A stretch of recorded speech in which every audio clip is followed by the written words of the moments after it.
ఆ హరిహర సిద్ధుడు అయ్యప్ప స్వామి యొక్క జగిత్యాల పెద్దలు జీవన్ రెడ్డి గారు వారి కుటుంబ సభ్యుల ఆధ్వర్యంలో అన్నదాన కార్యక్రమాన్ని మరి ఈరోజు దేశంలో ఎవరైనా ప్రతి ఒక్కరూ ఆ దైవ సంకల్పం అక్కడ అయ్యప్ప దీక్ష అనేది చాలా గొప్ప దీక్ష. ఆ అయ్యప్ప స్వామి దీక్ష 41 రోజులు కఠినమైన దీక్ష చేసి ఆ స్వామివారి కొండకు పోయి చూస్తారు. దానిలో భాగంగా అన్నదానం అనేది చాలా గొప్ప పుణ్యము.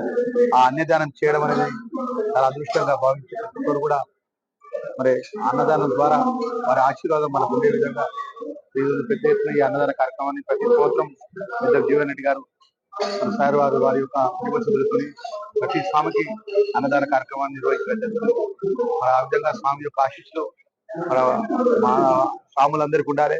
ఆ స్వామి కూడా అందరికి చల్లగా చూడాలని స్వామి శరణం.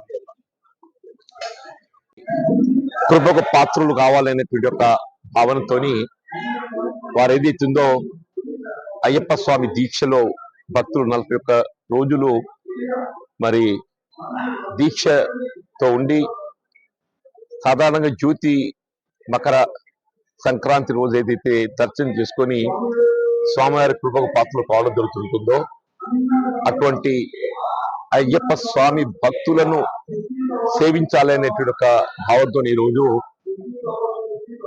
మిత్రులు ధర్మపురి శాసనసభ్యులు ప్రభుత్వ విప్ గారు లక్ష్మణ్ గారి తోడ్పాటుతో ఈరోజు నేను మా కుటుంబ పరంగా ఇక్కడ జగిత్యాల అయ్యప్ప స్వామి దేవాలయంలో అయ్యప్ప స్వామి భక్తులకు ఈ భిక్షా కార్యక్రమాన్ని ఏర్పాటు చేయడం జరిగింది.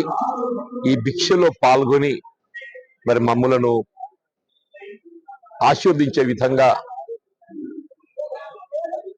అయ్యప్ప స్వామి దీక్షాపరులకు అందరికీ హృదయపూర్వకంగా ధన్యవాదాలు తెలుపుతూ సెలవు.